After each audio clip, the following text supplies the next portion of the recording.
In this video, I'll be experiencing how big game hunting works in Africa. I've got eyes on one. And I'll be tasting rare animal proteins few have experienced before. The tradition in South Africa that if you shoot your first animal, you got to eat this of that animal raw. I should have shot a guinea fowl. But first, let's back up.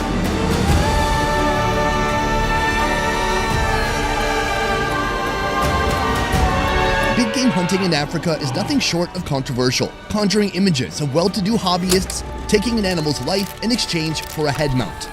Some claim it's cruel, that it's wasteful, or that it reduces animal populations. Yet every year, thousands of hunters fly to South Africa to partake in one of these hunts. Today, I'm on a mission to learn how this industry works, and I'm doing it from the inside. We're looking for a male that's just traveling alone. Yes. I thought I would be shooting into a big pack and then just hoping for the best.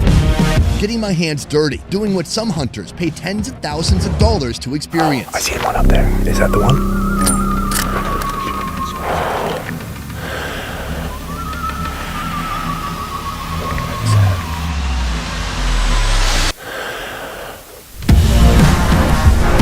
In the end, I'll sample some of the most uncommon game meats you can find here. Oh, wow. I've never smelled any food like this before. But before that, Good morning. Morning. breakfast. What do we got here? What does it look like? It looks like sausage. Well, this is actually the same as boerewors, but this is the smoked porks. Most boerewors these days are made from beef, but for hunters with access to game meat, the sausage-making possibilities are endless. Is it wild boar? It's actually a crossbreed between a wild boar and the Duroc pig bred, but we kind of put them together with a big black. Menage a trois. That sounds like 3 pigs. Yeah, that's right. We use salami spice inside this pork sausage, and then we smoke it, and it comes out like this. In the skillet, add sausage, smoked pork belly, and potatoes. Saute and dive in. This pork belly looks stunning. It's so crispy, and I like how you cut it real thin. Really good texture. It's very dense but crunchy, kind of sweet. And that's just the pork belly. This is the sausage here. Oh yeah. It's interesting because a lot of the sausage I've had here so far has been either like sheep or beef. It seems like there's several people who don't eat pork. There is. Pork only really became more familiar the last few years because red meat being very expensive in South Africa. So a lot of guys went and started eating pork. But this is free-range pork, and that also makes a huge difference. That's delicious. I'm gonna need a nap. Yeah. I mean, this is really heavy.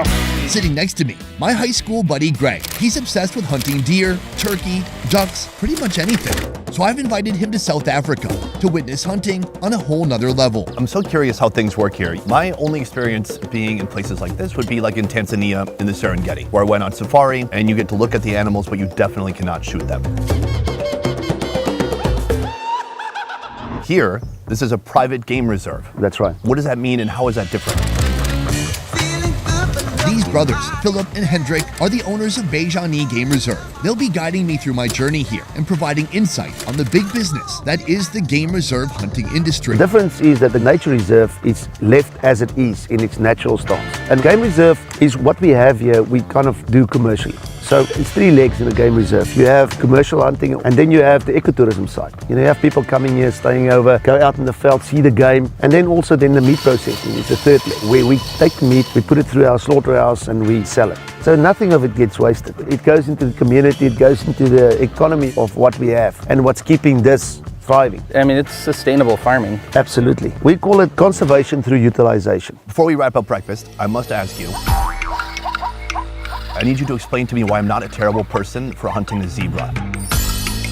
Commercial hunting, put simply, you own an animal, I pay money to hunt it. This is part of management. You know, Mother Nature is much crueler than any human. I mean, if it gets dry, there's no food, that animal dies. So we have to look at the numbers we have and control those numbers. In that sense, the hunter is fulfilling the same role that a pride of lions would in nature. Now, what we normally do is you'll shoot the older ones. Yeah, a stallion that's been kicked out of the group of zebra, and they won't ever accept him again back into the group. Good, I like this metaphor. Hey, if you're an outcast, it's okay, someone will come murder you. Yeah, lonely? Not for long.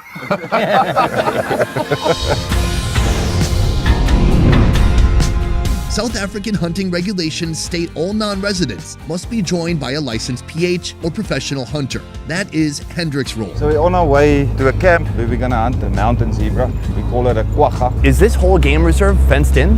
It is. I know a lot of people don't like fences, but you know, it's all about management at the end of the day. Some claim fences like these mean the animals have no ability to escape, thus taking the sport out of the hunt. But here, this plot is a little more than 3 miles by 5 miles, full of hills, rocks, foliage, and trees. The person who owns this land, do they own all the animals on the land? Yes, we do, yeah. Wow. Layers of fencing keep the animals inside, and unwanted animals, like jackals, on the outside. How do you know if you're shooting too many animals? So what you do is you get a helicopter in, say, every 5 years, and you do a head count on the animals and make sure you can get your numbers right for the next hunting season. We won't hunt them if not a lot of them populated on the property. So it's an ongoing balance. It is an ongoing balance. Today, I'm hunting a zebra because of their large population here, but also, if I'm honest, I've always been curious how zebra meat tastes, and soon, I'm gonna find out.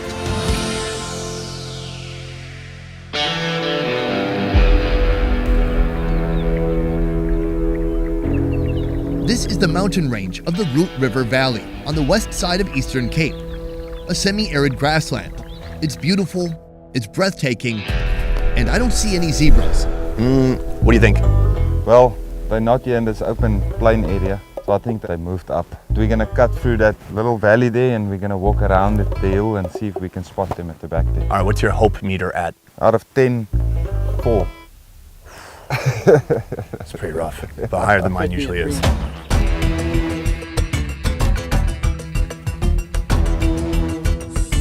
Hunting a zebra is a game of spotting and stalking. This area is not flat at all, so there could be zebras hiding anywhere amongst these bushes here.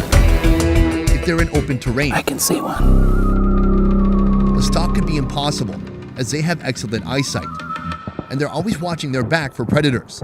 Our large hunting party is working against us. Time to change strategies. Have you ever used a drone to drive the animals somewhere? No, let's try the old-fashioned way first. Avril, an experienced Khoisan tracker, will move up the hill to get a better look, while all of us head to the valley. Wat maak hulle van? If he spots a group of zebra, Avril will try to push them our way. Oh my god. We spotted 4 zebra. We're trying to track them down. Right now they're too far away to shoot. This is the Cape Mountain zebra, the smallest of all existing zebra species. They habitate only in certain mountainous regions of South Africa's western and eastern Cape provinces. They definitely are aware of us. And he said they're very skittish. They're moving around constantly. Wind direction is critical. If the wind is pushing your scent toward the animal, they'll get spooked. If they sense any sign of danger, I see antelope. even from other game species, they'll run, moving with the crowd. Oh, he's so far. But if you're patient enough, you may have the chance to close the gap. Avril, the tracker, checks in. He spotted a small group that's about to come our way. There it is. Top of the shoulder and squeeze it out there. Shot placement for a zebra is easy to recognize. Follow their front leg up to where you see an inverted V. That's the spot. A clean shot there will rip through the animal's vitals, putting it down almost immediately, with as little pain as possible. That is the goal. Take your time. This is a very far shot for me. That should be enough cover.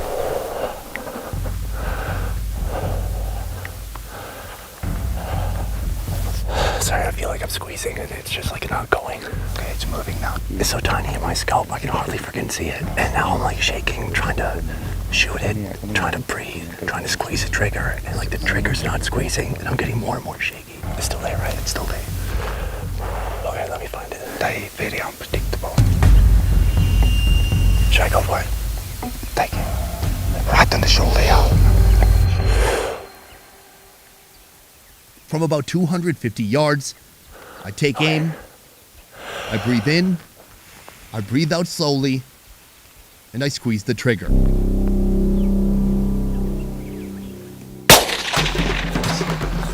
Looks like a good shot. That looks like a very good shot. He's behind that tree. Okay, let's just move. Yeah, okay.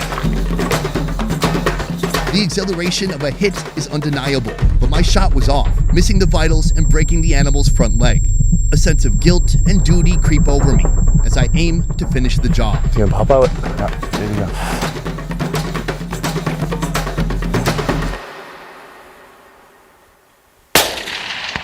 That's better. He's gonna go down. Yeah, man. He's on his back, kicking his feet. It's down? He's down. Good job, man. That's crazy. You just chased down a zebra in Africa. Oh my God. That's pretty nuts. Wow. That was like really, like exhilarating is the only word I can think of, because every single moment just like trying to track it, hide behind bushes. And then finally we got it. A little jittery, a little shaky, but my first feeling hitting it, it's like equal parts feeling accomplished and then feeling guilty because I just want to finish it, you know? So the poor guy is probably almost dead now. Holy cow, man. Fully dead. Oh, beautiful shot, man. It looks like the first shot just broke its leg. Yeah, it was a little bit too low. Second shot's almost on the V. Yeah. See what I mean? Oh my God. Yeah. A little nervous on the first one and then the a little more second one. solid on the second one. Wow. Well, congratulations. It's a beautiful animal. Oh my gosh. Yes. Thank you, Zebra, for your life. This is incredible and you will not go to waste.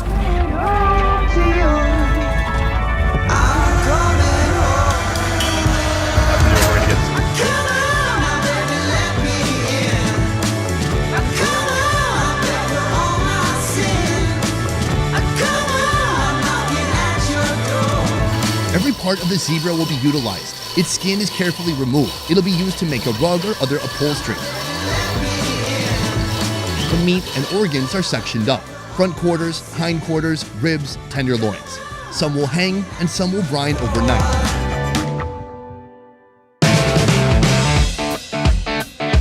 Today we're taking a break from hunting and enjoying the treasures this animal offers. Philip and his wife Adriana will prepare zebra meat in 4 very different ways.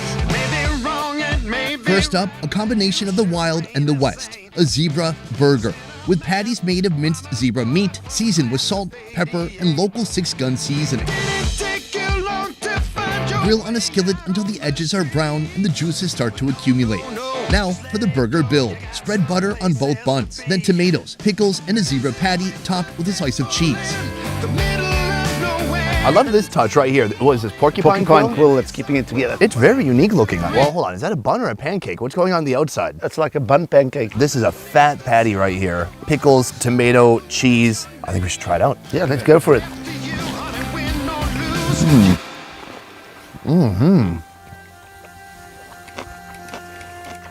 Tasty. Oh, wow. Really a neutral flavor. It's slightly beefy. It's a dark meat, dark red, well seasoned. I like it because it's a burger, but I can taste the meat still. I also like the little pancakes on the outside. That's unique for me, but I enjoy it very much.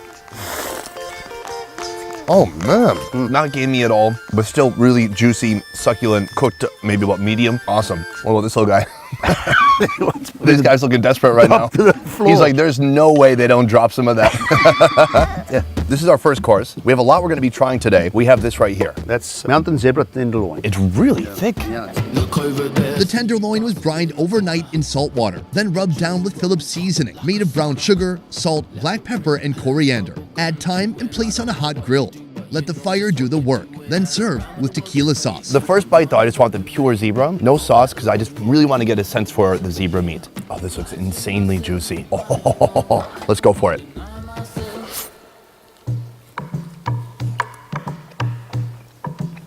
Oh, wow.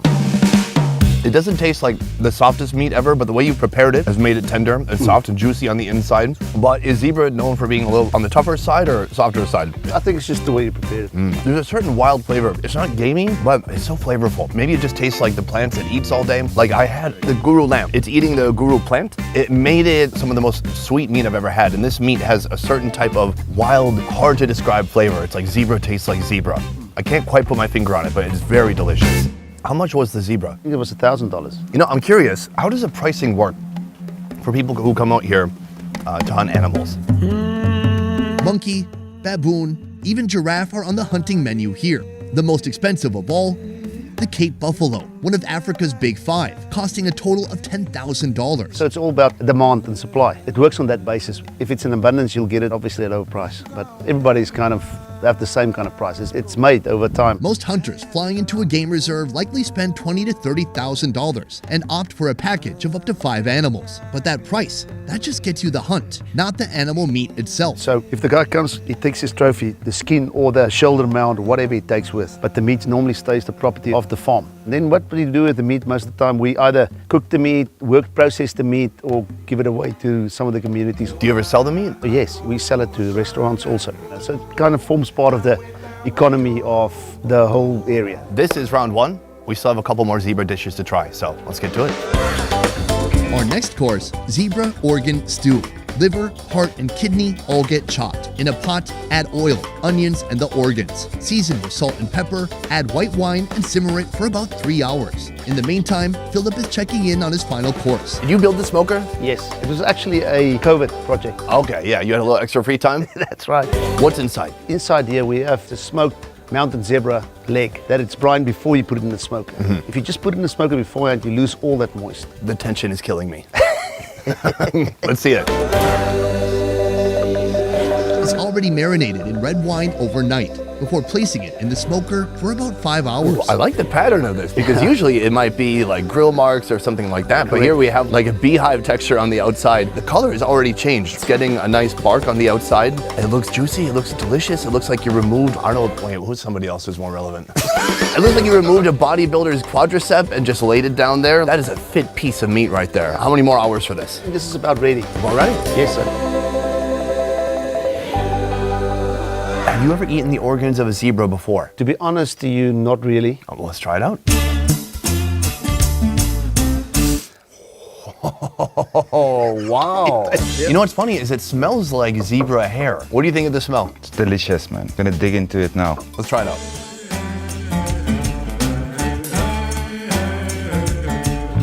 Oh, wow. It's quite nice. The meat is super soft. I cannot get over this taste. I like it though. It tastes exactly how a horse smells. I would say the sirloin that we had, super neutral, really delicious, succulent, not horsey. If anything, it was, you know, kind of along the lines of beef. Yeah. This is something completely different. But I like it because it has so much personality. It's just so different from any other food I've tried before. Oh my God, it's like I was making out with a horse. We have one more course here. This is what we just saw outside. This is the smoked leg of the zebra. Now, I don't know if I've seen anyone smoke a leg before, and usually I see people smoke stuff that has a lot more fat in it, like ribs or brisket. What's important about the process is that with the brine, you secure the moist inside it. Big, beautiful pink smoke ring on the outside. Ooh, juicy. It almost smells like ham. I'm impressed. It's a tough cut, right? Because very little fat, still very juicy, full of flavor. I just feel like we've had 4 vastly different experiences with the same animal, Yeah. depending on which body part you chose and then how you cooked it too. Nobody would ever guess this was horse. I'm sorry, zebra, mountain horse, stripey horse. You know, coming here to this game reserve, it's like a whole new education. It's a whole new industry I knew nothing about, and that's why I wanted to come here and not just observe, but to involve myself in what you do here to understand better. But for you guys, especially you, Hendrik, what are the misconceptions that people have about game hunting like this? From my side, as a professional hunter, my job is to take people out there and make it happen ethically. And I think people's got a misperception of trophy hunting. Of an animal on a wall. But if you do it respectful towards the animal, I mean, that's my job. And I make sure I do it right, so. Mountain zebra, one of the species in South Africa that was almost extinct. The one that I hunted. Yes. The last 10 years, things changed around because of our mountain zebra park areas, private owners. The numbers were up suddenly over 2,000 to the extent where it's now listed as a CITES 2. So meaning it's actually saved from extinction. So what happened is the parks can now sell them to private owners who can buy them up and then present them in the veld for ecotourism or for hunting. Oh, wow. And this is exactly what's happening now. You shot the zebra, you had the meat, you take the skin with, and it's a whole new economy that we can now go buy new mountain zebra in from the money we get from you, basically. And it's sustainable. It is sustainable. I think what you're doing here is an argument for the privatization of animal conservation. where oftentimes, I don't know, even in my country, those things which have been privatized seem to function a lot better than those that fall under a government program. And here, you two have a lot of incentive to make sure the animals procreate, repopulate, and live good, strong, healthy lives. Gentlemen, thank you so much. I really appreciate this. Thanks, Sonny. Best Ever Food Review Show is a small team of independent creators, and everything we do here works because of you guys. Click the link in our description to join our Patreon and receive exclusive benefits. A peace. All right, gentlemen, I have come back successful. It was a victorious mission. Did you think I could do it this morning? First, I had my doubts, but then you proved me wrong. Thank you so much. Oh, you sound like my parents. Except for the last part. What I have heard is that underneath here, there is a surprise from the zebra. Correct. And I'm gonna reveal it in a moment, and whatever is under here, I'm supposed to eat. That's right. Greg. I will eat whatever is under there. Oh. They're still the same size. They didn't cook down much, did they? I was expecting deep fried. Yeah, I'm sorry. We share the big one? It's your show. All right. 3, 2, 1, cheers. Wow. That's real tough, bro. Oh, I just realized that's semen.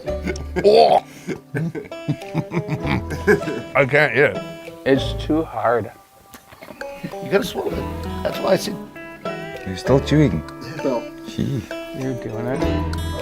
I don't want to do it. Here you go. That's all yours. I couldn't do it. You can't do it? Mine was twice the size of yours. I know. Guys, that is it for this video. I hope that you had an open mind as you watched and learned about a new industry, something completely different from what I've ever experienced. That is it for this one. Thank you so much for watching. I will see you next time. A peace. I thought about hunting a giraffe, but that is just too much. It would be too sad. I like giraffes.